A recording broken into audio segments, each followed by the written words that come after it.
Shalom. Good evening, y'all. I'm back. I need to stay on this dating train for a minute. After that last video, I said, no, I gotta tell him another one. Because I can't make this stuff up. I can't. So since living here in North Carolina, I moved here 6 years ago. Dating has been terrible. Just terrible. I just thought it was going to be so different. Let me tell y'all, when I moved here,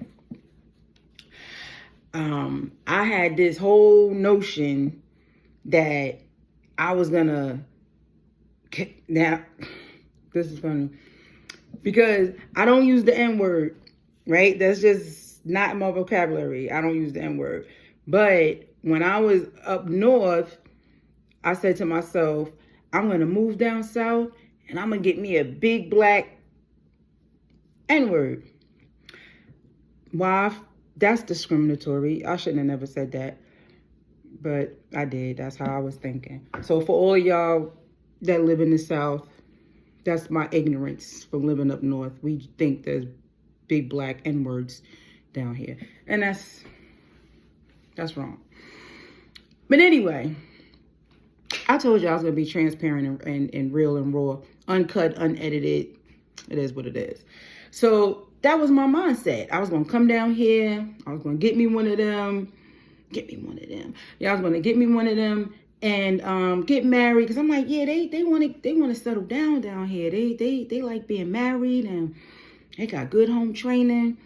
So I get down here and it's terrible. It's terrible down here. The only way I could meet guys was online.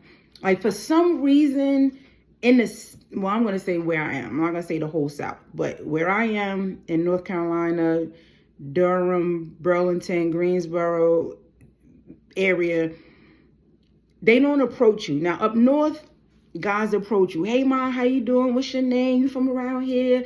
Where you from? You know, I ain't have no trouble up north. Down here, guys, I don't know if they're more reserved or if they're all in a relationship, if they're all married, gay, I don't know, but I don't get approached down here, which is fine. I mean, I'm not desperate. So I meet guys online, right? So we go out on a date, everything's safe and all of that.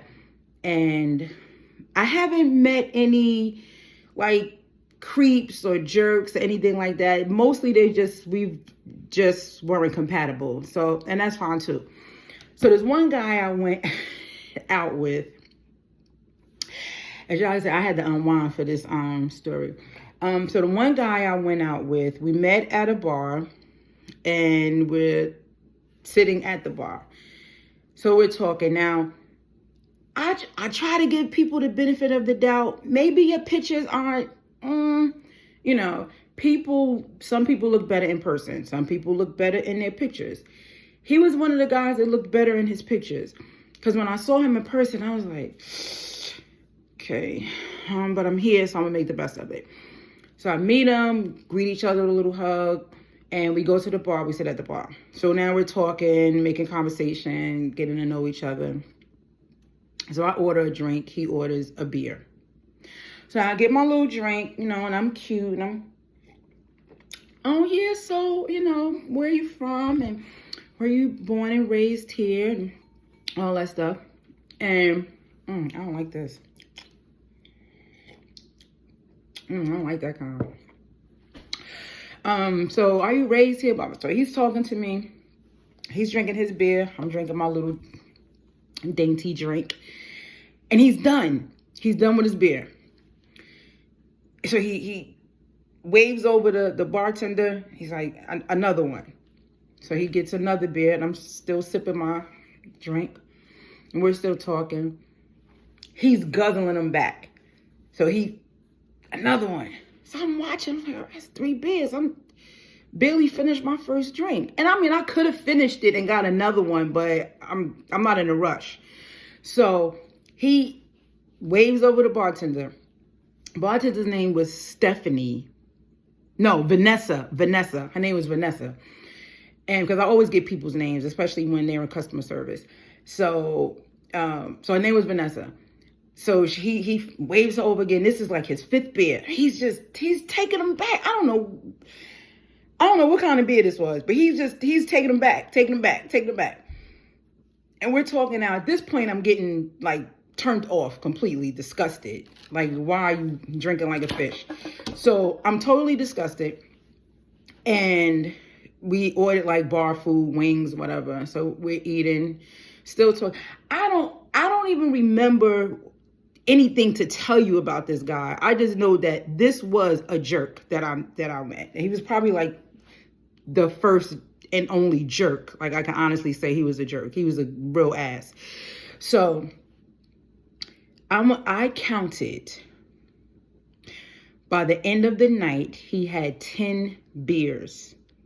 I counted them, 10 beers. Now, anytime I go out, if I'm going out to eat, you know, I'll tell my son, and if I hadn't cooked or whatever, I'll always bring him something back. So he said, can you bring me back some wings? So I called the bartender over and I put in an order of wings. And I told the guy, I said, I'm getting these wings for my son, so I'll take care of the wings, because of course he was taking me out, so he was paying. And I said, but I'll pay for the wings because this is for my son. I'm not expecting you to buy food for my family and bring home. So I said, so when the wings came out, I pushed them to my side. And he's like, no, that's okay, that's okay. And I said, no, this is for my son. I'm not expecting you to pay for it. He's like, no, it's okay. All right. I'm like, I'm not going to argue with you. So he pays for everything. So he signs the receipt. No, before he signs the receipt, he waves over the bartender again. So she doesn't see him. And he's like, Vanessa, in the bar. I'm looking like, yo. So Vanessa turns around and he's in front of me. So I'm behind him and Vanessa turns around and I'm like, I'm sorry. And she looked and she came over and she said, yes. And I think he asked her for the receipt. I don't think we had it at the time, the check. So he said, oh, you could give me the check. And she said, why did you scream my name out like that? And I don't know what he said. I don't know. So she brings back the check. He signs it. I am ready to go. I was already done at the 5th beer. But, you know, he wasn't acting belligerent or anything. So he was holding it pretty well. But I was already finished at the 5th beer. So when he screamed her name like that, and I'm like,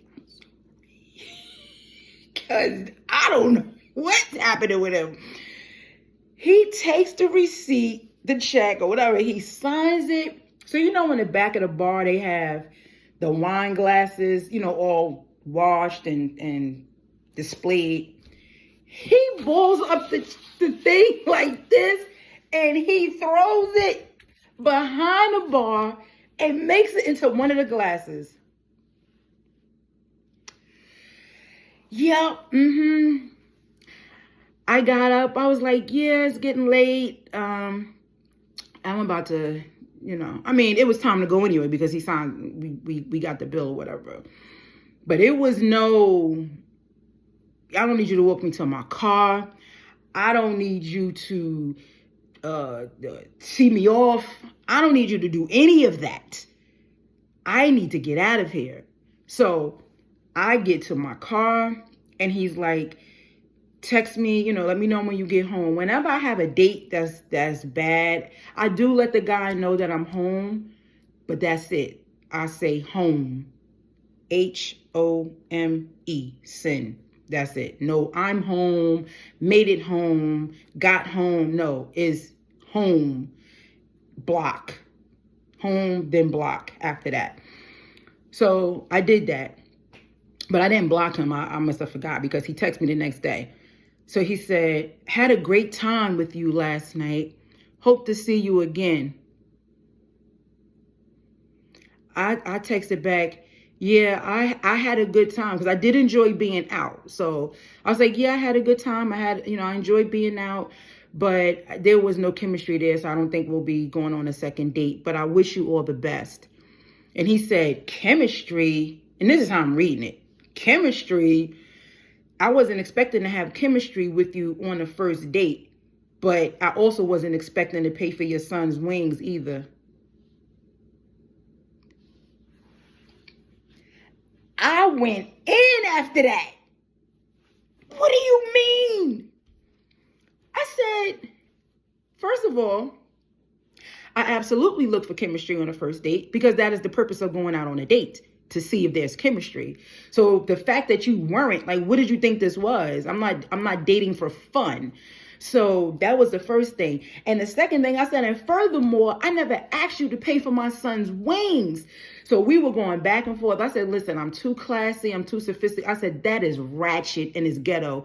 And I would never do anything like that. I would never ask you to pay for food to take home to my family. I don't get down like that. So that was that. We did not communicate after that, needless to say.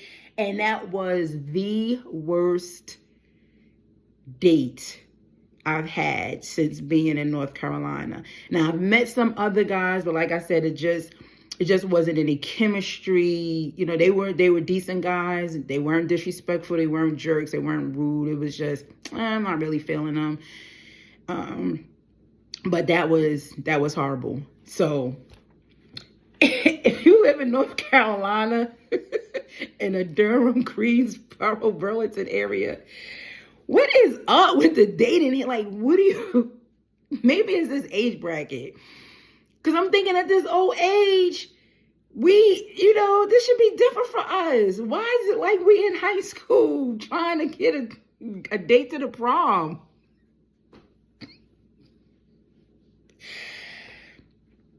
I don't want to go to the prom, sir. I'm 53. I'm looking for, just looking for companionship.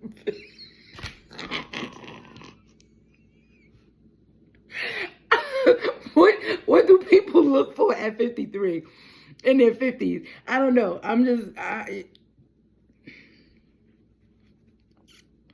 So that is my bedtime story time. Let me know what y'all think. Seriously, dating in your 50s, what is up with that? What is up? Guys faking like they Christians, faking like they basketball players. I don't know. Let me know what's up. Let's get into it next time.